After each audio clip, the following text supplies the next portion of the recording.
So when I had my oldest child, she is now 13 years old. She did not want to come out. I was 40 weeks pregnant with her, and she did not want to come out. So I went to my doctor's office, and they said they was going to induce my labor the next day at 8 o'clock in the morning. Well, she threw me in the labor at 6 o'clock that morning. So I got my mama, we got in the car, and we went up to McDonald's. I did not want to see McDonald's. I wanted to see the hospital. I was in very, very bad pain.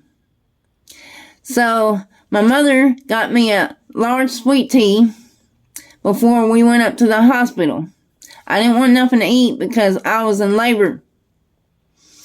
So I drank my sweet tea on the way to the hospital. And then when I got to the hospital, they gave me pain medicine in my back and my arm, but my pain medicine didn't work for some reason. So when they told me to push, I was hurting so bad that it was unbelievable because my pain medicine didn't work for some reason.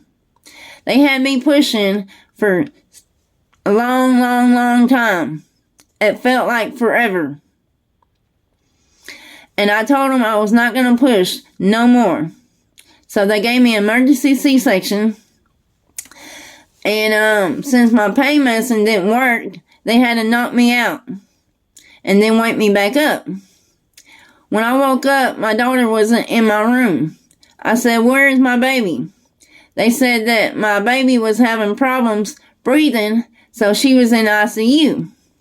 I had staples in my stomach.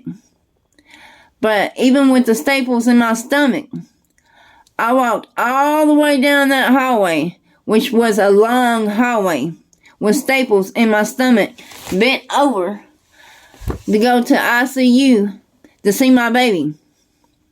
And I had to dress up in this yellow outfit from head to toe to be able to touch my baby because she was in ICU. And I had to scrub up from my hands all the way up to my elbows with soap and water before I got into the yellow suit.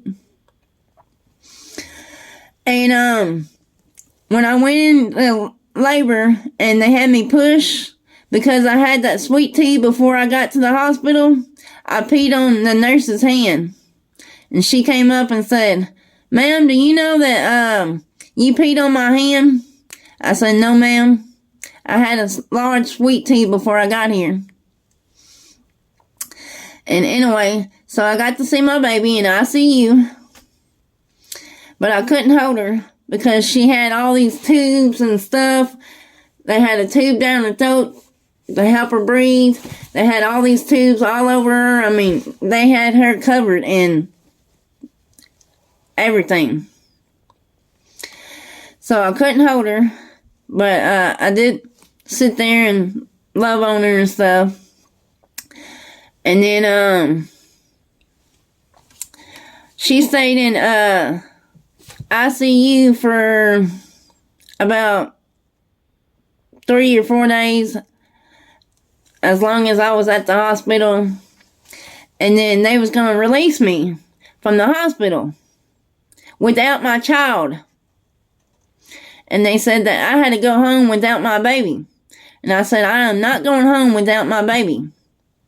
So I went to the ICU room and told them that they're releasing me from the hospital and I wanted to go home with my baby. So the ICU room people told me that they paid for me to have one more night at the hospital because my baby was in ICU. They would pay for me a free night in the hospital in a room.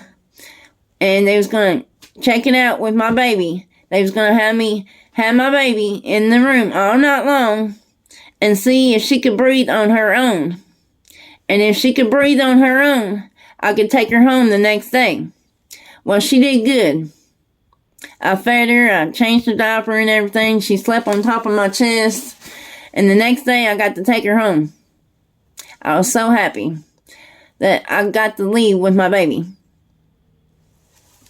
That was my oldest child. She is now 13.